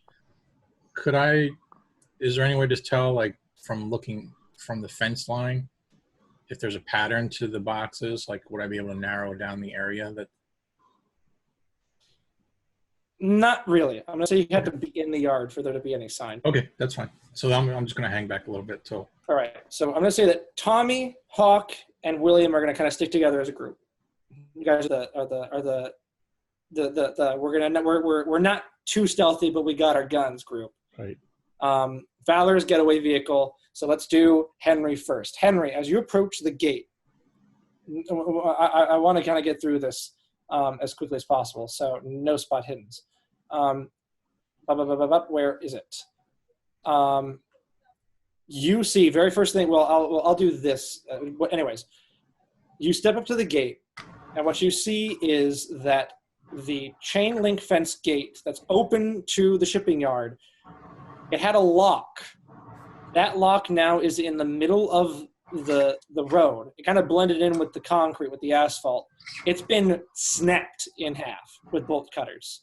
All right, so somebody's already in here. Give me a spot hidden now.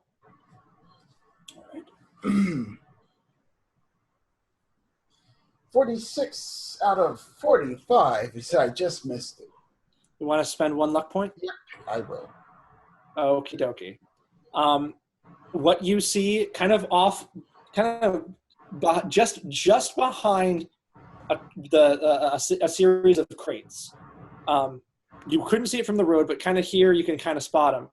You see 2 flying squirrel motorcycles.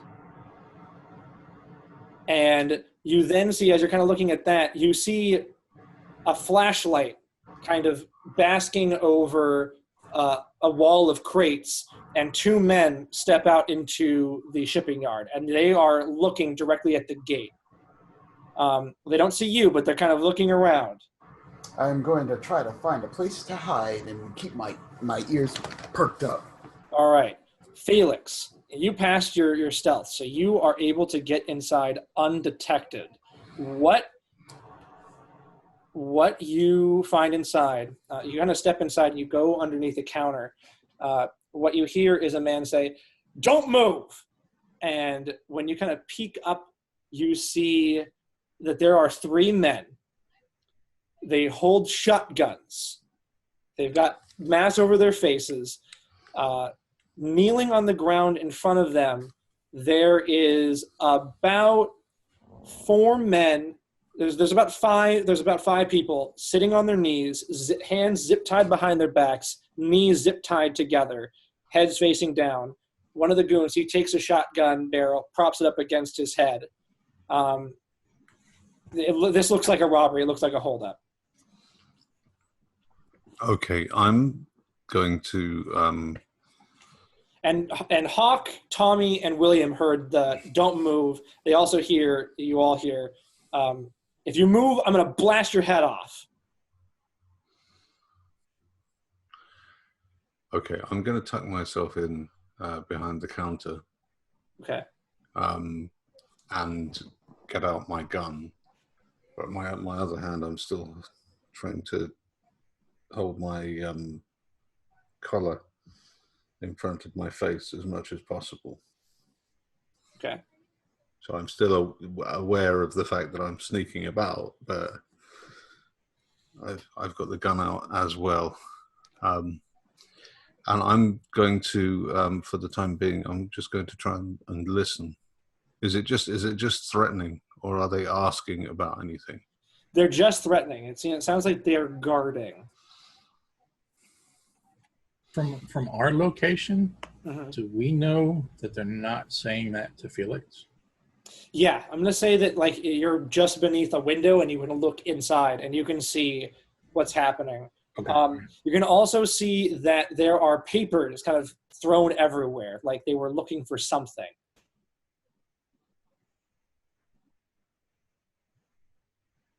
So, what does everyone want to do?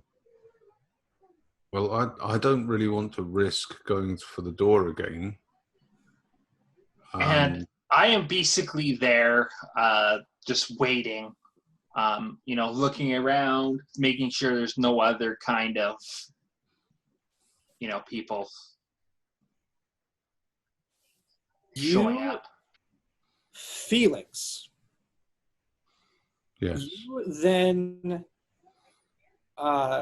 you hear very distinctly. So do the goons. Because the pickup office attaches to a warehouse, and the warehouse is pitch black. It's dark. You hear, and you know it's coming from the warehouse because it echoes out. You hear, "Hey!"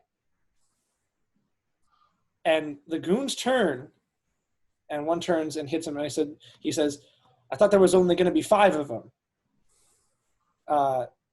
And they move to the door to enter into the warehouse. One stays behind, and he's looking at the group. But he's kind of looking inside and then looking back at the group intermittently. And you can hear them shouting, like, there's no one in here. It's completely, there can't be anyone in here. This is the only entrance. William looks at Tommy and holds a boomerang up with a kind of question in his face. I'm going to actively brace myself for something to happen. Okay. Just I'm expecting something to happen at this moment. Nothing seems to happen. You can hear them saying that there's no one in here. What do you roll for an anticlimax? Oh, maybe I would say maybe a will save. Is there a disappointment? I mean, kind of out of game for a second. So if we just sit and watch these guys, are they going to kill the guys anyway? Who knows? What is this? Are we going to need to act here to dispose of them? Those two guys have gone off, and so at the moment, my concern from where I am is that if something happens to them, this other guy might panic and start shooting the hostages. Yeah. How close? It's a raid, so I'm going to stay here. If that guy, I mean, I can't save everyone, but if the guy in front of me does start shooting the hostages, I'm coming over that counter, firing. Right. Otherwise, they're looking for something, and then they're going to leave, and they're probably just going to leave these guys tied up. Yeah. Why don't we let them, rather than risk everybody dying in a gunfight?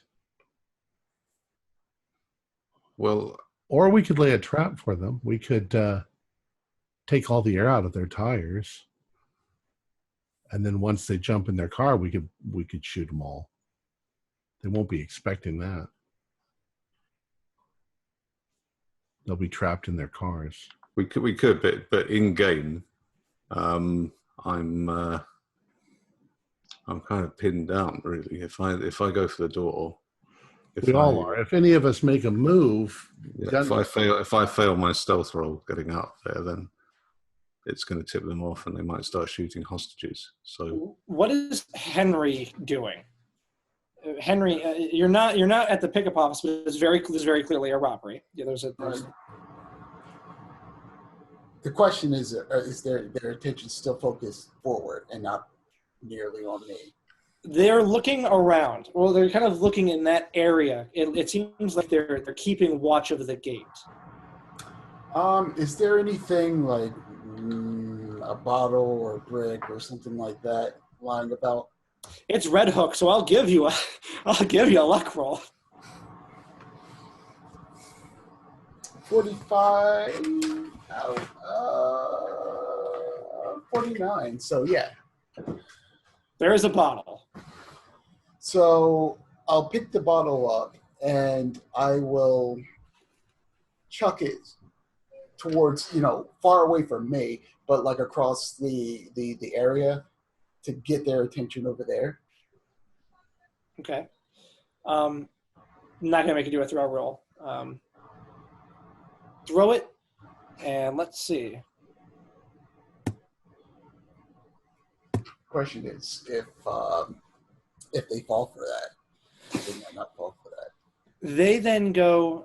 They hear it. It shatters. One points in the direction, and he smacks the other one, and you can hear them kind of talking to one another, and they begin kind of walking over into that sea of crates. So there is an opening. All right, so then that's when I'll when they move out of that way, I'll move up. Okay. Still actively looking for this crate with a series of numbers that we're looking for. Should I do a spot hidden? Yes. Nope. All right. Well, then I'm gonna go back to I'm going to go back to Felix. So Felix, you're kind of like sticking your eyes up above the countertop to kind of get a look around. You can hear the guys in the warehouse are walking around, and they're just saying, there's no one in here. The guy in the picking office then says, well, are you... His neck then snaps. His head literally twirls. And he just crumples to the ground.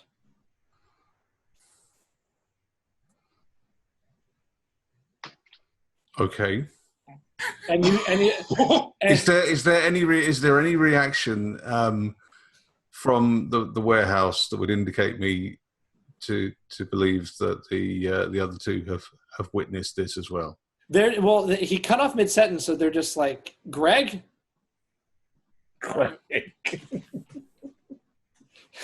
Peter, Bobby, is it you? And I was like, Greg, are you okay? And you can see the look on the people in the pickup office face is like horrified. They're like, what just happened? I'm in two minds now. Should I shout out, yeah, I'm okay, in a rough approximation of the guy's voice? That'll be a disguise roll. Yeah,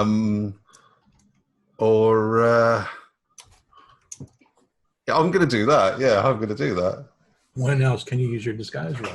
Yeah, this is and a bit of my ventriloquism act as well. Yeah, do a ventriloquism act to be more like it. I've heard him speak. I can do this. Is what I do. It's part of my act. I'm a mimic. I can do this. Okay. 44 out of 50.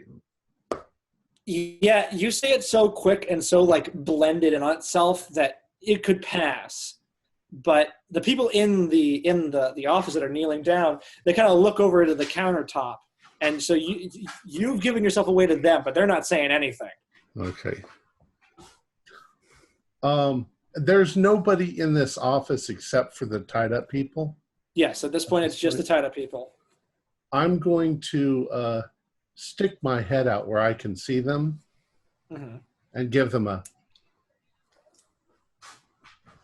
I think maybe we should be giving them a... Yeah, maybe. Well, they can't move. They've been zip tied. Oh, right. All right. Their knees and their arms. But many of them, about four of them, they look at you. They look like... two of them look like yard people. Two of them look like logistics people. One of them, however, he's wearing like all black, and he's like this. And he looks up at Hawk, and he just kind of gives a smirk. Oh, the other people look horrified. This guy looked a little horrified, and then he looked surprised, and then he gave a smirk. The chap who's dressed all in black. I'm just gonna point to my Luger and point it at him. Okay. And he sees that Luger, and he turns to you, and he sees it, and just, his eyes widen. He doesn't want to get shot. He thought you were the good guys. So wait a second. You said there's only one way into the warehouse, and that's through this room? Yes. The other way would be the door, like the opening bay door, and that's closed. All right. I'm going to swiftly move to where the four people are, and I am going to close the door to the warehouse and lock it. Okay. And then use my knife to clip their ties and say, "Get out! Get out!" Well, if that happens, then as soon as you move past me, I'm going to start covering the warehouse door. All right. But I'll only start when I'm aware of Hawk coming past me.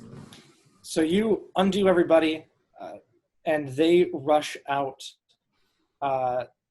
You then hear the guys inside, because you close the door and you don't have the key to lock it. So all you got to do is just like shove something in the door so they can't pull it open. Doesn't have a Like this kind of a lock? No, it's like a you gotta shove a key in and just twist it twice. But there's like a bar or like a broom handle or something that you can just shove in there because it opens inward, so they now can't get it open. But you've closed it, and you can kind of hear the muffled like, well, the door just closed. Like, what the fuck's going on? Greg, Greg, answer us. But everyone is kind of cleared out. Henry. Can I try the ventriloquism again? We'll jump to Henry. It's getting a little late, and we're about to get into some heavy shit here.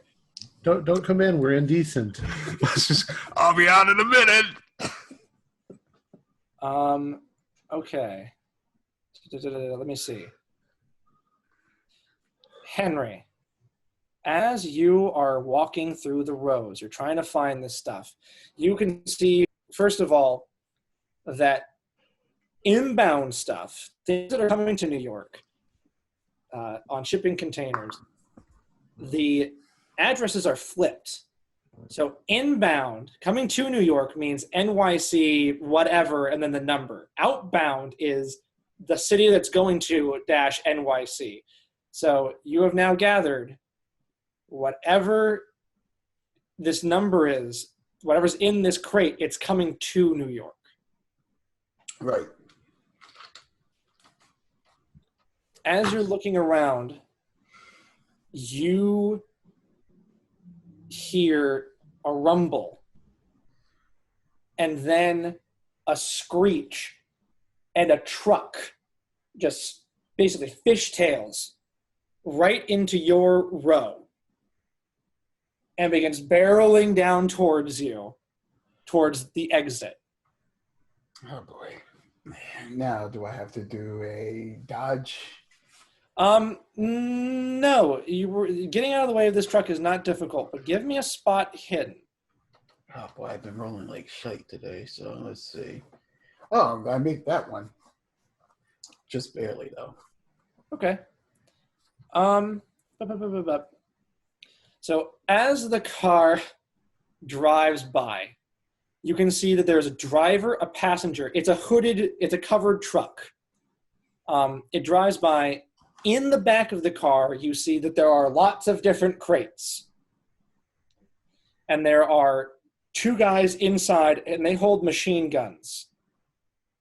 And they see you, and they point, and they talk, but then the car barrels around the corner towards the gate. What you saw in the spot hidden was there was a logo on the truck. Berman Canneries. Would that name be familiar to me for any reason? It may be familiar to Hawk and Dexter. Okay. I'll keep that in mind. But the car the truck is now barreling towards the exit. You can hear whoever's in the truck shouting, "Come on, come on!" And you would all hear this. Oh my God, Henry! When you look down that row that they came down, you can see that there is one crate that's just sitting in the middle of the row. It's been completely pried open, and it has NYC 1991. It has the whole line. The top has been pried off.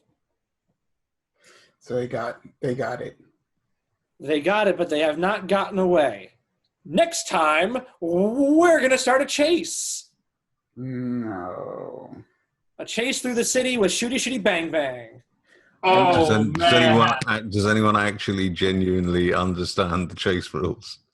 That is going to be completely thrown out the window. We're playing it all by ear. Fuck that noise. Pathfinders.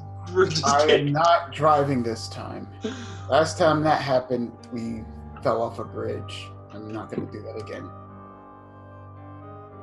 All right.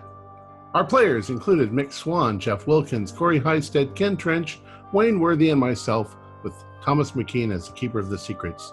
We're currently producing 4 shows a week with music and sound effects in post. Oh my God, I can't read. We're currently producing 4 shows a week with music and sound effects added in post-production In order to create a richer listener experience, we provide audio-only versions of our shows free for you to download from Podbean or iTunes. If you'd like to become a patron, visit our Patreon account. Just $1 or $2 a month helps us a lot. Like, share, and subscribe to our channel, and punch that bell icon for updates on our latest shows, and leave us some comments. We like reading them. This is Tom Rayleigh, together with all the members of our gaming club, inviting you to journey with us once again into the darkness for another adventure into the universe of H.P. Lovecraft and the Call of Cthulhu role-playing game. Until next time, good luck and good gaming.